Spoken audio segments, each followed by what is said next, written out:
건전하고 성실한 납세 환경 조성을 위해 오늘도 열심히 뛰는 서울시 38 세금 징수과와 함께하는 금요일의 코너입니다. 양심 추적 끝까지 간다.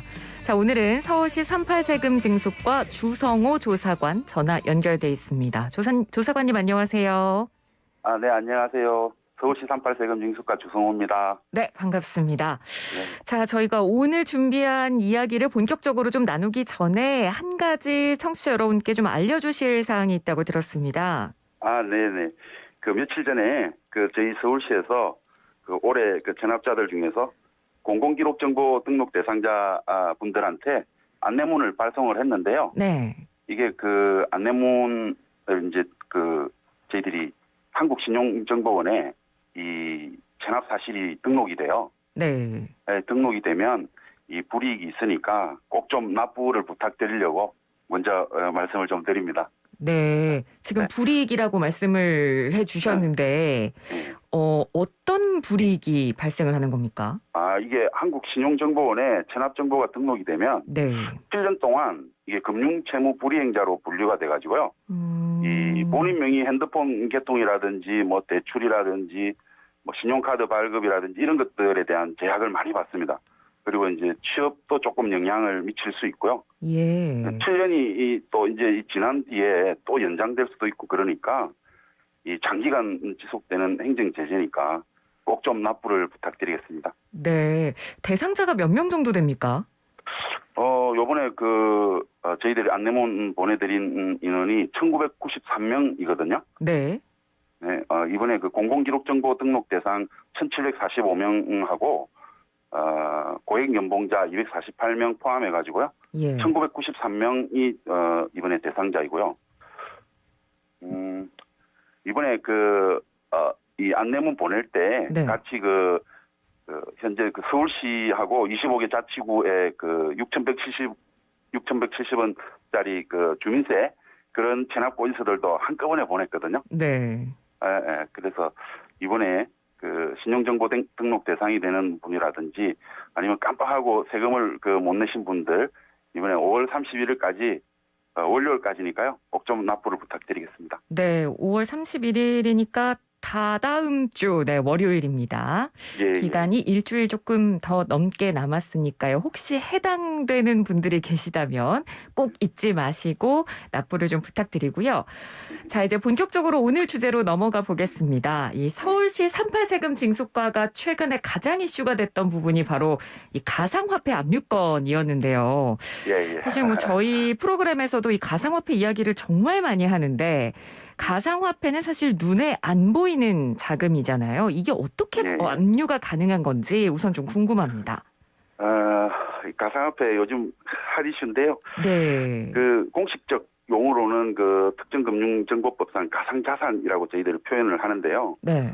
사실 이 가상자산이라는 게 눈에 보이지 않는 그냥 암호화된 전자코드일 뿐이거든요. 네. 근데 이제 이게 최초에는 해외 자금 세탁이라든지 무기 마약 거래나 블랙마켓에서 거래 수단으로 이렇게 쓰곤 했었어요. 네. 근데 이제 2010년도에 실물적으로 이제 피자 두 판에 1만 비트코인으로 거래가 됐다고 이렇게 얘기도 들리고요. 그런 사례도 있고 그런 걸로 알려져 있습니다. 근데 이제 이런 비트코인 같은 이런 눈에 보이지 않는 가상 자산들이 이 거래소가 막 이렇게 생기면서 이런 거래소를 대상으로 저희들이 제3채무자로 거래소를 제3채무자로 해서 압류를 할 수 있게 된 거죠. 원래 이제 B2B 관계에서 개인 대 개인으로 이렇게 주고받고 하는 그런 사실들은 저희들이 캐치하기가 상당히 곤란하거든요. 네. 근데 이게 이제 실물적으로 이제 실물 경제까지도 이렇게 사고 팔고 하는 그런 상황들이 생기면서 거래소가 이렇게 이제 생겨나게 됐고 그런 거래소를 상대로 저희들이 이번에 압류를 하게 된 것입니다. 그러니까 말씀해 주신 내용을 좀 정리를 하면 개인 간의 거래라면 좀 확인하기가 어려웠을 텐데 어떻게 보면 거래소라는 게 있다 보니까 거래소를 대상으로 압류가 가능해지는 그런 시스템이군요. 예, 그렇습니다. 네. 자, 그러면 이 가상화폐를 압류할 수 있는 법적인 근거는 마련이 돼 있습니까? 원래 이제 가상화폐라는 게 부동산이나 자동차처럼 이렇게 그 전통적인 재산의 범주에 있었던 게 아니고 네. 그래서 새로 생겨난 거잖아요. 그렇죠. 그래서 가상 자산을 압류할 수 있다라는 이런 그 법적인 명문 규정은 없어요. 그런 건 없는데 그러다가 2018년도에 대법원에서 그 재산적 가치가 있는 무형재산이라는 판결이 나오면서 이제 본격적으로 저희들이 자산 가치가 있으니까 본격적으로 압류할 수 있겠다. 그래서 그 대법원 판례에 따라서 압류할 수 있는 근거는 마련됐다고 보고 있습니다. 네, 그렇군요. 자, 그러면요, 이 고액 체납자들이 워낙 이 자신의 재산이나 어떤 금액을 숨기는 방법이 다양하지 않습니까? 근데 가상화폐 재산을 숨길 수도 있겠다. 어떻게 보면 좀 발상의 전환이라고도 볼 수 있을 것 같은데 이런 아이디어라고 할까요? 아이디어가 언제부터 어떻게 생긴 건가요? 이게 발상의 전환이라고 말씀하시는 게 좀 너무 거창하고요. 네. 이게 예전에 이제 좀 거슬러 올라가면 좀 긴 얘기긴 한데 네. 사실 저희들이 서울시에서도 2018년도에 업무 계획에 이미 들어 있었어요. 이게 2017년도에 가상화폐가 한번 이렇게 또 이렇게 인기를 끌었었거든요. 네. 그래서 2018년도 업무 계획에 들어가 있었는데 사실 2018년도 5월달에 대법원 판결도 나오고 그렇게 했지만 사실상 실무적으로 이거를 어떤 방식으로 어떻게 압류를 해야 되는 건지 사실 감론을박이 많았어요. 네. 이게 동산도 아니고 유가증권도 아니고 주식처럼 뭐 그런 것도 아니고. 그러니까요.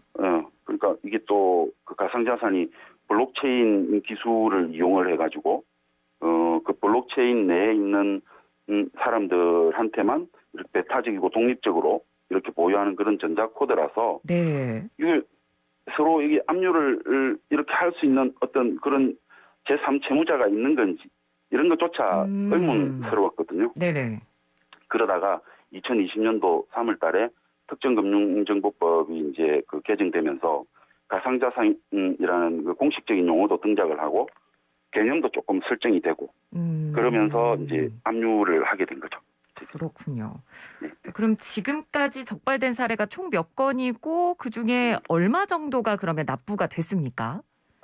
지금 계속 저희들이 조사를 진행하고 있는 상황이라 지금까지 한 690명 정도 되고요. 네. 징수한 금액은 한 17억 정도 파악되고 있습니다. 17억이요?